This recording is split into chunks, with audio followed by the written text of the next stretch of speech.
आजको Nepali Bible survey क्लासमा फेरि पनि म प्रत्येकजनालाई स्वागत गर्न चाहन्छु र सम्पूर्णलाई जय मसीह। परमेश्वर हाम्रो जीवनमा सदैव भलो हुनुहुन्छ, उहाँको नामको स्तुति भएको होस्। विशेष गरी हामी अहिले नयाँ नियममा सुसमाचारका पुस्तकहरूलाई सर्वे गर्दैछौँ अनि आउनुहोस् हामी आजको क्लासलाई पनि प्रार्थनाको साथमा हामी अगाडि बढाउनेछौँ। प्रभुको उपस्थिति र उहाँको अगुवाईमा हामी अगाडि बढ्नको निम्ति प्रार्थना गरौँ। प्रभु, हामी धन्यवाद दिन्छौँ आजको सुन्दर समयको निम्ति। विशेष गरी प्रभु, तपाईँले यो अवसर फेरि हाम्रो निम्ति उपलब्ध गराउनुभयो कि तपाईँको वचन सिक्ने र प्रभु यो बाइबल सर्वेलाई अगाडि बढाउने प्रार्थना गर्दछौँ। तपाईँ परमेश्वर हरेक कुराबाट महिमित हुनुभएको होस्, तपाईँको नाम उचालिएको होस्। हाम्रो जीवनमा हामीले सिक्ने र बुझ्ने प्रत्येक कुराबाट तपाईँलाई महिमा दिन सकौँ र हाम्रो जीवनमा पनि यसले फल फलाउन सकोस्। आजको क्लासलाई तपाईँले अगुवाई गर्नुहोस्। तपाईँ प्रभुको विशेष निगरानी हाम्रो बिचमा राख्नुहोस् र हाम्रो बन्द भएको समझलाई तपाईँले उघारिदिनुहोस् ताकि हामी प्रभु तपाईँको वचनलाई सिक्दै तपाईँमा घनिष्ठ हुन सकौँ। सबै महिमा र आदर तपाईँ परमेश्वरलाई चढाउँदै बिन्ती र प्रार्थनामा आशिष माग्छौँ येशू प्रभुको नाउँमा, आमेन। आउनुहोस् हामी अगाडि बढौँ। अब हामीले मर्कुसको सुसमाचार र मत्तीको सुसमाचारलाई हेरिसकेका छौँ। आज हामी लुकाको सुसमाचारमा प्रवेश गर्नेछौँ। लुकाको सुसमाचार हामी देख्दछौँ अत्यन्तै एकदमै सिस्टमेटिकल्ली र क्रोनिकल्ली एकदमै एउटा रिटन बुक हो। लगातार रूपमा प्रभुको जीवनीलाई एकदम क्रमिक रूपमा बताउने पुस्तक सुसमाचारको पुस्तकमध्ये लुकाको सुसमाचार हो। मर्कुसले येशूको जन्म र उहाँको हुर्काइको बारेमा त्यति जोड दिएको छैन, बस उहाँको आश्चर्य कामहरूलाई र उहाँको अन्तिममा मृत्युका कुराहरूलाई जोड दिएको छ। मत्तीले येशूको जन्म र केही आश्चर्य कर्महरू र सुसमाचारका वचन या राज्यका वचनहरू जोड दिएको छ भने लुकाले चाहिँ एक किसिमले एकदम सिस्टमेटिकल्ली के पछि के हैन, येशूको जीवनमा के पछि के भए भन्ने कुरा चाहिँ उनले केही हद मात्रामा अरूको तुलनामा उनले फोकस गरेको हामी पाउँदछौँ। अब लुकाको सुसमाचारले पनि येशूको बारेमा यो पुस्तकमा उहाँलाई परिचित गराएको कुरा फरक छ। जसरी मर्कुसले येशूलाई सेवा गर्ने दासको रूपमा परिचित गराउँदै थिए र मत्तीले यहुदीहरूको राजाको रूपमा यहाँनिर येशूलाई परिचित गराएको हामीले हेऱ्यौँ भने अब लुकाको सुसमाचारमा चाहिँ येशूलाई लुकाले मानिसको पुत्र, सन अफ म्यान, मानिसको पुत्र भनी हि रिभिल्ड, उनले प्रकट गरेको छन्। ओके, उनले त्यसरी प्रस्तुत गरेको हामी पाउँदछौँ। कारण चाहिँ उनले यो सुसमाचार चाहिँ अन्य जातिहरूलाई सम्बोधन गरेर लेखेका थिए र दोस्रो चाहिँ उनी आफै पनि अन्य जाति नै थिए। ओके, सो यस कारणले गर्दाखेरि अब यो पुस्तकमा चाहिँ येशू ख्रिस्टलाई एउटा भूमिका बताउनु पर्दा येशूलाई परमेश्वरको पुत्र भन्दा पनि मानिसको पुत्र भई आउनु भएको कुराहरूलाई जोड दिएको छ। उहाँको ह्युम्यानिजम भन्छ नि, मानववादलाई, उहाँको ह्युम्यानिटीलाई यस ठाउँमा बढी फोकस गरेको हामी पाउँदछौँ। अब यो पुस्तक लेखिनुको उद्देश्य मोटामोटी मैले अलरेडी बताइसकेँ। फेरि पनि एउटा सेन्टेन्समा भन्नुपर्दा येशू ख्रिस्टको जीवनीलाई पूर्ण रूपमा बताउनु र ख्रिस्ट अथवा येशू चाहिँ पूर्ण मानिस र मुक्तिदाता हुनुहुन्छ भनी बताउनु नै यो पुस्तकको उद्देश्य थियो। To present an accurate account of the life of Christ and to present Christ as the perfect human and savior. Okay, पूर्ण मुक्तिदाता र उहाँ चाहिँ पूर्ण मानिस हुनुहुन्छ र उहाँको जीवनलाई चाहिँ एउटा पूर्ण जीवनको पूर्णतालाई एकदमै हिस्टोरिकल्ली उहाँको पुरा इतिहास चाहिँ यो पुस्तकले बताएको छ। त्यही नै यो पुस्तकको उद्देश्य हो। किनभने कति मानिसहरू च्यालेन्ज गर्ने हुन्छन् कि येशूको जन्मको विषयमा खोइ, येशूको हुर्काइ बढाइको विषयमा खोइ, अझै पनि कतिले एउटा प्रश्न एकदमै चलेको र त्यसबाट कतिवटा झुटो अफवाहहरू पनि फैलिएको छ। येशू 12 वर्षदेखि 30 वर्षको उमेरमा कहाँ जानुभयो? अनि कतिवटा शिक्षा, कतिवटा झुटा व्यक्तिहरूले चाहिँ यसरी येशूलाई दोष लगाए। यो 12 देखि 30 वर्षको उमेरमा चाहिँ येशू कुनै ठाउँमा, कतिले त भारत देशमा पनि आउनुभयो अनि यहाँ ध्यान गर्नुभयो, महागुरुहरूसँग ध्यान गर्नुभयो अनि यहाँबाट बुद्धि प्राप्त, ज्ञान प्राप्त गरी अनि यहाँ बिहा पनि गर्नुभयो। कतिवटा उहाँको श्रीमती र बच्चाहरू पनि यहीँ थिए भन्ने कुराहरू, कतिवटा अफवाहका कुराहरू, एकदम झुटा फैलाएका कुराहरू अहिले पनि विद्यमान छ भने अब त्यसरी कतिले प्रश्न गर्ने गर्दथे। त्यसकारण लुकाले केही हद मात्रामा यो विषयमा न्याय गरेका छन्। उनले चाहिँ एकदमै येशूको क्रोनोलोजिकल्ली होइन, उनको वंशानुगत रूपमा र एउटा सिस्टमेटिकल्ली त्यो कुराहरू उहाँको इतिहासलाई बताएको हामी पाउँदछौँ। अब अघिनको जुन प्रश्न थियो मान्छेको, 12 देखि 30 वर्षको उमेरमा उहाँ कहाँ जानुभयो त, अथवा उहाँले के गर्नुभयो? अब कति सुसमाचारको पुस्तकमा सबै कुरा त स्पष्ट लेखिएको छैन, तर हामीले बुझ्नुपर्ने कुरा चाहिँ यो हो, येशूलाई यो पुस्तकमा मानिसको पुत्रको रूपमा पनि बताइएको कारणले गर्दाखेरि यहाँ चाहिँ हामी देख्छौँ येशू चाहिँ आफ्नो आमा बुवाको पनि अधीनमा हुनुभएको हामी देख्दछौँ। अब यसको लागि एउटा पद पढ्नेछु, लुका 2को 51 र 52। तब उहाँ तिनीहरूसँग नासरत जानुभयो। Okay, he went to Nazareth and, र तिनीहरूका आज्ञाकारी भई बस्नुभयो। हालेलुया, तिनीहरूको आज्ञाकारी भई बस्नुभयो। याद गर्नुहोस्, he went to Nazareth with his parents and he lived with obedience. Okay, आज्ञा पालन गर्दै उहाँ अधीनमा बस्नुभयो। until he revealed in the Jordan river for baptism, बप्तिस्मा लिने बेलाको समयसम्म भनिन्छ 12 देखि 30 वर्षको उमेर, 18 वर्षसम्म येशू चाहिँ आफ्नो आमा बुवाको अधीनमा बसिकन उहाँ चाहिँ आज्ञाकारी हुनुभयो। सो यो पदलाई तपाईँ नोट गरेर राख्नुहोस् होला है। 12 देखि 30 वर्षको बिचमा के गर्नुभयो भन्दा उहाँ आज्ञाकारी भई बस्नुभयो। अभियसली आफ्नो एउटा छोरा भएको कारणले, जेठो छोराको नाताले उहाँले परिवारप्रतिको कर्तव्यहरू पनि उहाँले निभाउनु भएको छ। ओके, उहाँ चाहिँ केयरलेस छोरा हुनुहुन्न, जिम्मेवार छोरा हुनुहुन्थ्यो। सो उहाँ एकदमै रेस्पोन्सिबल हुनुहुन्छ। अब यो लुकाको सुसमाचारको लेखक को हुनुहुन्थ्यो त भन्दाखेरि स्वयं लुका आफै हुन्।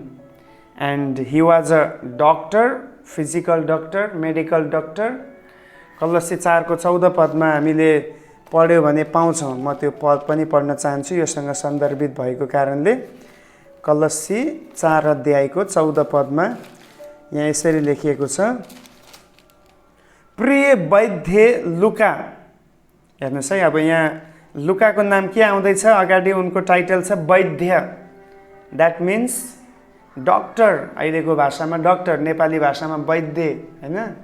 So he was a doctor and he was not a apostle of Jesus या डिसाइपल अफ जिजस। उहाँ चाहिँ येशूको प्रेरित होइन, चेला पनि होइन। He was a Greek and gentile Christian, यानि कि एकमात्र अन्य जाति लेखक, नयाँ नियममा एकमात्र अन्य जाति लेखक चाहिँ लुका हुन्। अरू सबै यहुदीबाट कन्भर्टेड थिए भने केवल लुका मात्रै अन्य जाति समूहबाट, भनौँ ग्रीक समुदायबाट उनी बिलोङ गर्दथे। एन्ड ओके, अब उनको बारेमा अरू त धेरै कुराहरू अब अहिले किन गरिरहनु पर्यो र होइन, हामी पछि पनि हेर्न सक्छौँ। And he was a close friend and companion of Paul. पावलको एकदमै नजिकको साथी र सहकर्मी हुने थिए। And he wrote the book of Acts also. Okay, उसले चाहिँ प्रेरितको पुस्तकलाई के गरेको छ? लेखेको हामी पाउँदछौँ। सो यो कुराहरू हामी देख्दछौँ। अनि त्यसपछि अगाडि बढ्दाखेरि अब तपाईँले बुझिसक्नुभयो, उनी एउटा फिजिकल डक्टर थिए, मेडिकल डक्टर थिए भनौँ। अनि उनी चाहिँ येशूको चेला या प्रेरित मध्येका थिएनन्। ग्रिक साम्राज्यबाट, ग्रिक पृष्ठभूमिबाट प्रभुलाई विश्वास गरेका थिए र उनले चाहिँ पावलको साथमा धेरै सेवकाई गरेको छ। विशेष गरी प्रेरितको पुस्तक 16 अध्यायको 10 देखि उता पढ्दै गयो भने त्यहाँ चाहिँ अब हामी लुका पनि भएको कुराहरू हामी पाउँछौँ। प्रेरित 27 को 1 र 2 मा त्यो कुराहरू पनि छ। अनि वास्तवमा प्रेरितको पुरा पुस्तक लेख्ने व्यक्ति उनी आफै छन्। त्यहाँबाटै हामी बुझ्न सक्छौँ उनी कति सिस्टमेटिक लेखक थिए भन्ने कुरा। ओके, अब उनी डक्टर त थिए, त्यसको साथसाथै उनी एउटा इतिहासकारक पनि थिए। पुरा इतिहासलाई उनले खोज्ने गर्दथे। त्यसकारण त प्रेरितको पुस्तक लेख्न सके, किनभने प्रेरितको पुस्तकमा जति नामहरू चलाइएको छ, जति ठाउँको नामहरू अनि सङ्ख्या एकदम एक्युरेट कुराहरू आएको छ। यो साधारण लेखकले भन्दा पनि एकदमै इतिहाससँग इन्ट्रेस्ट राख्ने व्यक्तिले मात्रै यस्तो कुराहरूलाई फोकस गर्दछ लेख्दाखेरि, होइन? त्यसकारणले गर्दाखेरि हामी लुकालाई लेखकको रूपमा देख्छौँ। अब उनले कसलाई सम्बोधन गरेर लेख्यो त? अडियन्स, ओरिजिनल अडियन्स चाहिँ अब हामी पाउँछौँ एउटा नाम लुकाकै सुसमाचारमा पढ्दा पनि र प्रेरितको पुस्तकमा पढ्दा पनि हामी एउटा नाम त्यहाँ पाउँछ, त्यो हो थियोफिलस। 1 को 2 पदमा म पढ्नेछु। तिनीहरू जो सुरुदेखि नै वचनका प्रत्यक्ष गवाह र सेवकहरू थिए, तिनीहरूले यी कुरा हामीलाई सुम्पिदिए। 3 पदमा, माननीय थियोफिलस, मैले आरम्भदेखि नै सावधानी साथ सबै कुराको खोजी गरेको छु र तपाईँको निम्ति एउटा क्रमै अनुसारको विवरण लेख्नु मलाई असल लाग्यो, ताकि तपाईँलाई बताइएका विषयहरूको सत्यता तपाईँलाई थाहा होस्। अब यहाँ हामीले बुझ्नुपर्ने कुरा, यहाँ चाहिँ थियोफिलस भन्ने नाम यहाँनिर एड्रेस गरिएको हामी पाउँदछौँ। सो थियोफिलस पनि अन्य जाति थियो। याद गर्नुहोस् किन येशूलाई यस ठाउँमा मानिसको पुत्र भनी सम्बोधन गरियो, किन भन्दाखेरि उनले मानिसहरूले, अन्य जाति मानिसहरूले पनि बुझ्ने तरिकाले येशूको मानवीय पक्षलाई जोड दिइकन यहाँ चाहिँ लेखेको छ। अब थियोफिलस भनेको, अब यो विषयमा धेरैवटा व्याख्या छ। कतिले चाहिँ भन्छन् यो चाहिँ अन्य जाति समूह जसले प्रभुलाई विश्वास गरे त्यो समूह पनि भनिन्छ। कतिले यो शासकको नाम हो, एउटा अधिकारीको नाम हो पनि भनिन्छ। अब जेसुकै भए पनि केही फरक पर्दैन। तर यति चाहिँ स्पष्ट छ, लुकाले थियोफिलस भन्ने व्यक्तिलाई नै अथवा एउटा निकायलाई उनले सम्बोधन गरे। थियोफिलसको अर्थ एक्चुअलमा हुने चाहिँ यही हो, one who loves God. Okay, त्यही जसले परमेश्वरलाई प्रेम गर्दछ। परमेश्वरलाई प्रेम गर्ने भन्ने अर्थ आउँदछ। Theo means god, philos means love. So love god. अब यसलाई हामीले हाम्रो बुझ्ने भाषामा भन्दाखेरि चाहिँ वान हु लभ्स गड, परमेश्वरलाई प्रेम गर्ने ओके व्यक्ति। अब याद छ तपाईँलाई, अब यो चाहिँ विशेष गरी पक्का पनि अन्य जाति समूहबाट कन्भर्ट भएको ख्रिस्टियन हुनुपर्दछ। अब अन्य जाति भन्ने जुन शब्द छ, वास्तवमा यहुदी कन्टेक्स्टमा त्यो चलाउन त राम्रो छ, तर हामी ख्रिस्टियनहरूको कन्टेक्स्टमा हामीले अरूलाई अन्य जाति भनेर सम्बोधन गर्नु, यो not a good sound. Okay, यो राम्रो सुन्नमा राम्रो छैन। हो, यहुदीहरूको र हाम्रो तुलनामा फरक छ, किन यहुदीहरू परमेश्वरबाट पहिलेदेखि चुनिएका थिए, उनीहरू सिलेक्टेड एउटा जाति थिए। तर अरूलाई चाहिँ उनीहरूको कन्टेक्स्टमा अन्य जाति भनिन्छ, बाइबलमा भनिन्थ्यो। तर अब आज हाम्रो कन्टेक्स्टमा आउँदाखेरि हामीले कसैलाई अन्य जाति भन्नु त्यति सुहाउँदैन। तर हाम्रो त अब थेगो नै त्यही भइसकेको छ। अन्य जातिहरू, अन्य जाति फलानु विश्वास नगर्ने चाहिँ अन्य जाति भन्छौँ। हामी आफै पनि अन्य जाति हौँ। हामी यहुदी घरानामा थिएनौँ। हामी परमेश्वरको करार बाँधिएको घरानामा जन्मिएका होइनौँ। पछि हामीलाई येशूले रगत बगाउनु भएको कुरालाई हामीले विश्वास गरेर हामी त्यो घरानामा आत्मिक रूपमा मात्रै हामी ताल्लुकात राख्दछौँ। त्यो हिसाबले हामी अन्य जातिहरू हौँ भने हामीले आज प्रभुलाई पाएका व्यक्तिहरूले अब अरूलाई हामीले सम्बोधन गर्दाखेरि अन्य जाति जेन्टाइल भन्ने शब्द चलाउनु भन्दा हामीले अक्रिस्चियन भन्नु एकदमै सान्दर्भिक हुन्छ। हामी कस्तो भाषा चलाउँछौँ, हामी कस्तो बोल्छौँ, त्यसले धेरै फरक पार्दछ है, त्यसले धेरै ठुलो अर्थ राख्दछ। अब अन्य जाति भन्ने बित्तिकै तपाईँको कुरा सुन्ने अर्को प्रभुलाई विश्वास नगर्ने व्यक्तिको मनमा च्वास्स बित्छ, ए हामी त अर्कै जाति पो रहेछ, हामी त अर्कै मान्छे रहेछ, यिनीहरू त अर्कै रहेछ भन्ने प्रकारको एउटा नेगेटिभ सेन्स यसले चाहिँ फैलाउने गर्दछ। सो हामीले जहिले पनि भाषाहरू चलाउँदा अरूको लागि अन्य जातिभन्दा अक्रिस्चियन, ख्रिस्टलाई विश्वास नगर्नेहरूलाई अक्रिस्चियन भनिन्छ, त्यो चलाउनुपर्छ। अन्य जाति भनेपछि त तपाईँ र म पनि अन्य जाति हौ नि, होइन?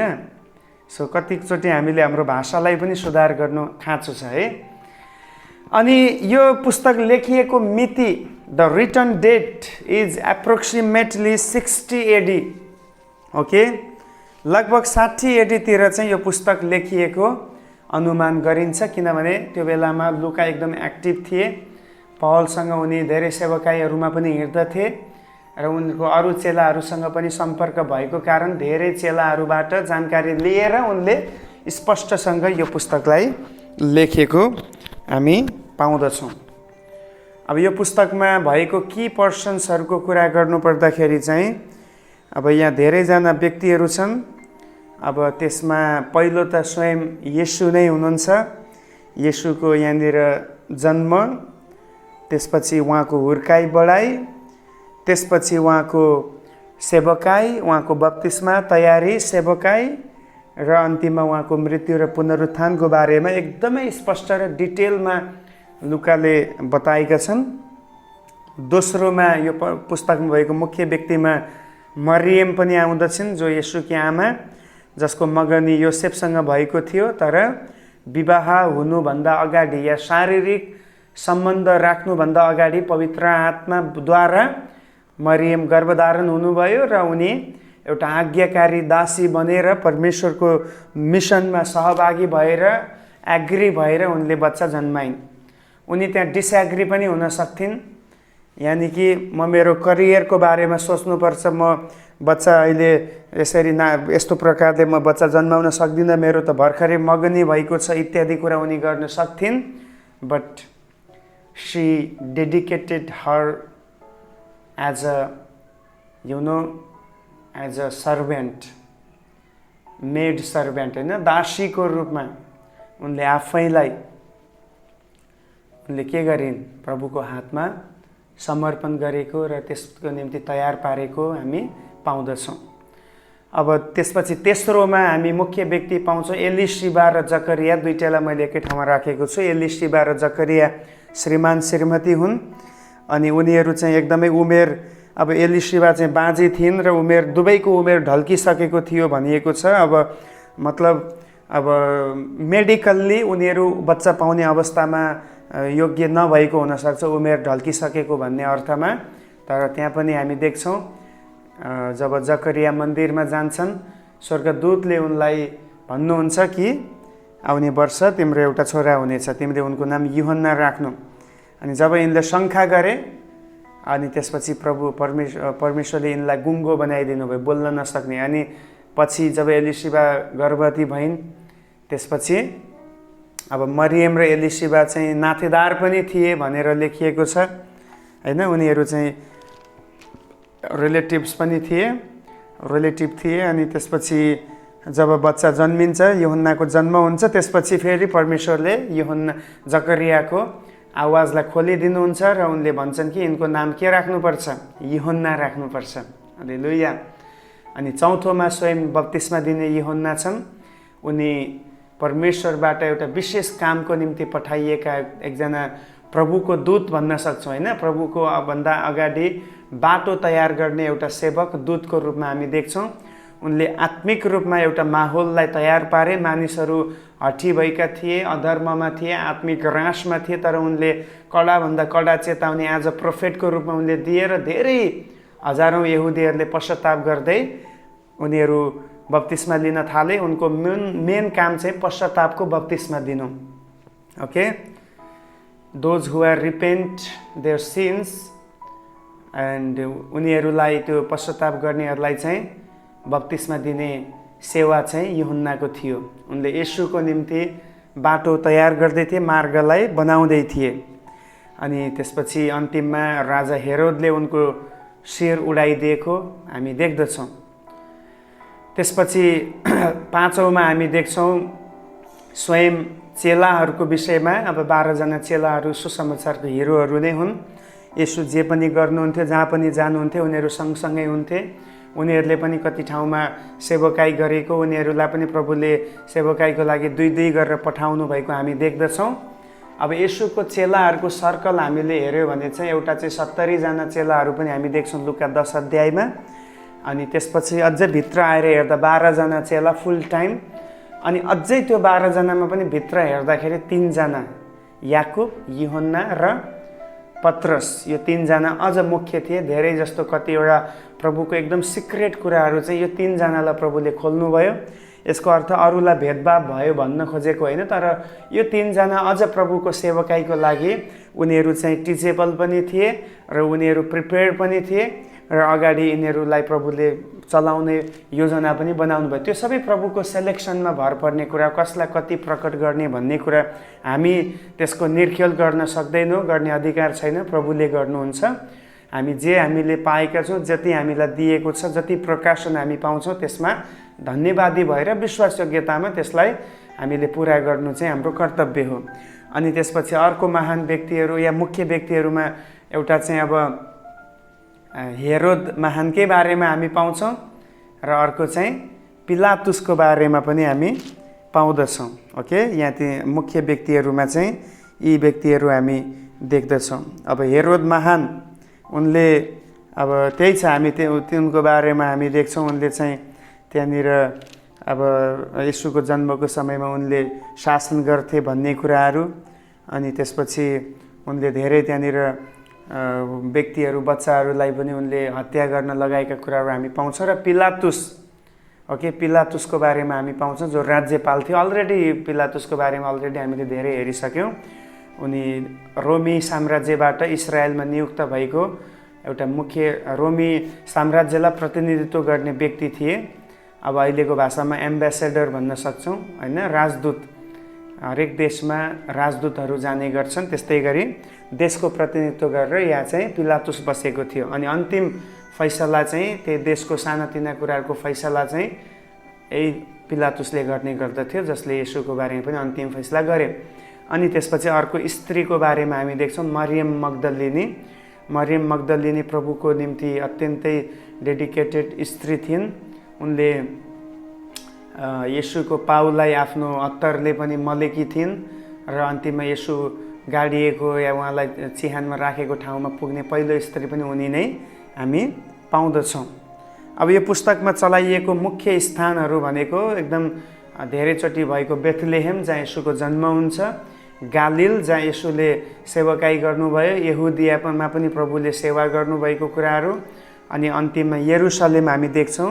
यरुशलेममा चाहिँ येशूले सेवाको साथसाथै अन्तिममा उहाँ त्यो ठाउँमा पक्राउ परेर उहाँको मृत्युदण्ड भएको र पुनरुत्थान भएको ठाउँ।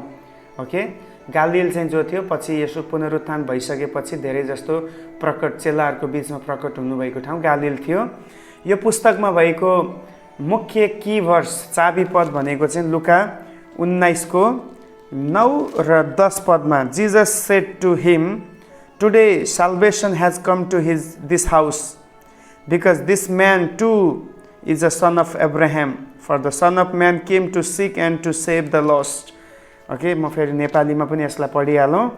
9 र 10 तब येशूले तिनलाई भन्नुभयो, जक्कैलाई भन्नुभयो, आज यस घरमा मुक्ति आएको छ, किनकि यिनी पनि अब्राहमका छोरा हुन्।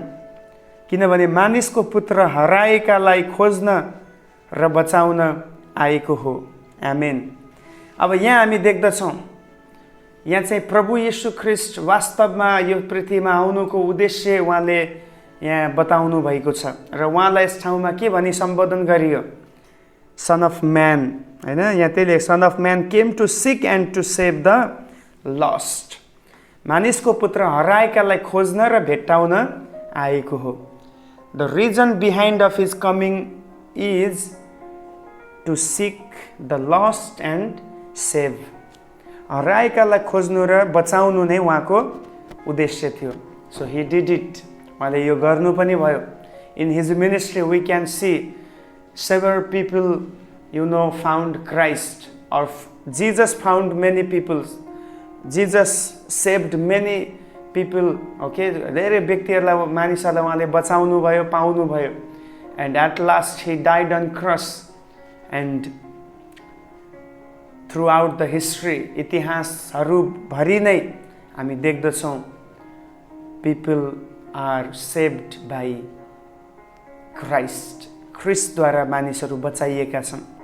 हाम्रो सन्दर्भमा पनि हामी धर्म कर्म विभिन्न रीतिरिवाज परम्पराका कुराहरूले दबिएको र यसमा हराएको बेलामा हामीले येशूको सुसमाचार सुन्यौँ। And the gospel of lord Jesus Christ revealed our eyes, our internal eyes, and we started to believe him as a Savior and Lord. Hallelujah. So यो पुस्तकमा हामी यस पुस्तकको उद्देश्य हामी पाउँछौँ। त्यसकारण यहाँ मानिसको पुत्र भन्ने शब्द जुन चलाइयो, वास्तवमा लुकाले उनलाई मानिसको पुत्रको रूपमा नै येशूलाई यस ठाउँमा फोकस गरेको पनि हामी पाउँदछौँ। त्यसपछि अब यो पुस्तकको रूपरेखाको बारेमा विचार गर्दाखेरि यो पुस्तकमा जम्मा 1 देखि 24 अध्याय हामी पाउँदछौँ।